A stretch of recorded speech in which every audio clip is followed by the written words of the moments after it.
সুপ্রিয় শিক্ষার্থী, আজকে আমরা স্লাইড ক্যালিপার্সের সাহায্যে একটি বস্তুর দৈর্ঘ্য কিভাবে পরিমাপ করে তা আমরা দেখব।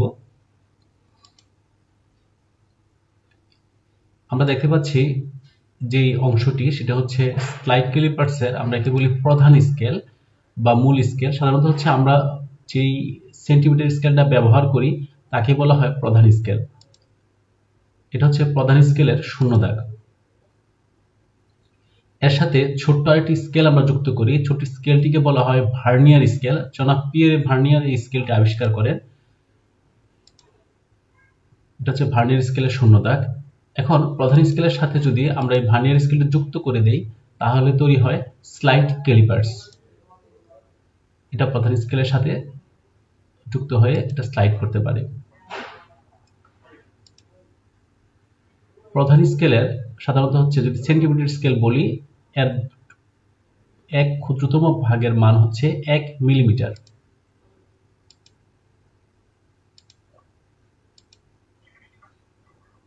এটাকে বলা হচ্ছে প্রধান স্কেলের নিম্ন চোয়াল, ভার্নিয়ার স্কেলের নিম্ন চোয়াল, স্লাইডার, ইস্পাত দণ্ড, প্রধান স্কেলের ঊর্ধ্ব চোয়াল, ভার্নিয়ার স্কেলের ঊর্ধ্ব চোয়াল, স্ক্রু। আমরা স্লাইড ক্যালিপার্সের বিভিন্ন অংশ দেখলাম।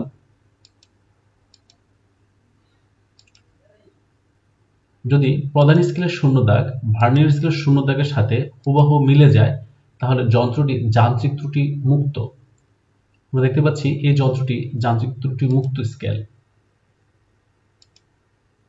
কিন্তু যদি প্রধান স্কেলের শূন্য দাগের ডান পাশে ভার্নিয়ার স্কেলের শূন্য দাগ অবস্থান করে তাহলে তাকে বলা হয় ধনাত্মক ত্রুটি, এবং প্রধান স্কেলের শূন্য দাগ যদি ভার্নিয়ার স্কেলের শূন্য দাগ অতিক্রম করে যায় তাহলে তাকে বলা হয় ঋণাত্মক ত্রুটি।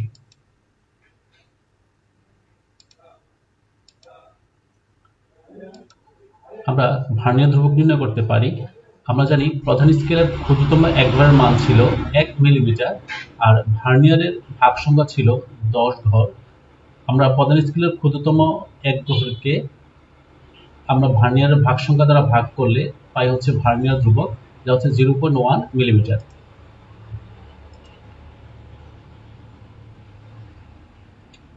আমরা দেখতে পাচ্ছি কিভাবে একটি স্লাইড ক্যালিপার্স দিয়ে একটি বস্তুর দৈর্ঘ্য পরিমাপ করা হয়।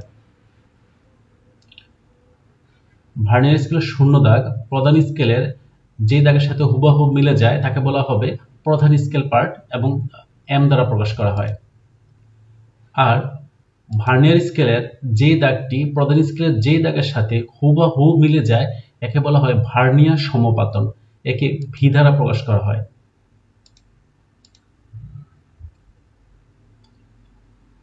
প্রধান স্কেল পার্ট, ভার্নিয়ার সমপাতন এবং ভার্নিয়ার ধ্রুবককে ভিসি দ্বারা প্রকাশ করা হয়। একটি বস্তুর দৈর্ঘ্য সাধারণত হচ্ছে আমরা পরিমাপ করার জন্য সূত্রটি ব্যবহার করি m plus V into VC minus plus minus ই।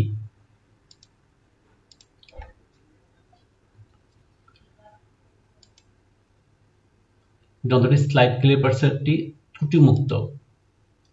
আমরা এই যন্ত্রের মাঝখানে সাধারণত হচ্ছে যে বস্তুটির দৈর্ঘ্য পরিমাপ করব তা যদি স্থাপন করি তাহলে দেখতে পাই যে ভার্নিয়ার স্কেলের শূন্য দাগ প্রধান স্কেলের যে দাগের সাথে মিলল তার মান হচ্ছে 3.4 সেন্টিমিটার। আর ভার্নিয়ার স্কেলের 2 নম্বর ঘরটি প্রধান স্কেলের সাথে হুবহু মিলে গিয়েছে, তাই একে ভার্নিয়ার সমপাতন হচ্ছে 2। এবং দণ্ডের দৈর্ঘ্য নির্ণয়ের ছক পর্যবেক্ষণ 3.1 প্রধান স্কেল পার্ট, ভার্নিয়ার সমপাতন 2, ভার্নিয়ার ধ্রুবক 0.1, যান্ত্রিক ত্রুটি 0। সুতরাং আমরা পেয়েছিলাম প্রধান স্কেলের সাহায্যে সহজে মানটা পেয়েছিলাম ভার্নিয়ার স্কেল সহ যুক্ত করে। তা বস্তুর দৈর্ঘ্য L = 3.2 সেন্টিমিটার। একইভাবে আরো আমরা যদি দুইটি মান নেই তাহলে আমরা দেখতে পাচ্ছি আমাদের ছকের ক্ষেত্রে যে পার্টটা আসে এবং 3টা মানের গড় করে সাধারণত হচ্ছে আমরা গড় দৈর্ঘ্য পরিমাপ করি। তো শিক্ষার্থীরা, আমরা দেখলাম যে একই সাথে আমরা এইভাবে এই প্রধান স্কেলের এবং ভার্নিয়ার সমাপতন মিলিয়ে স্লাইড ক্যালিপার্সের সাহায্যে একটি বস্তুর আমরা দৈর্ঘ্য পরিমাপ করতে পারি। ধন্যবাদ সবাইকে।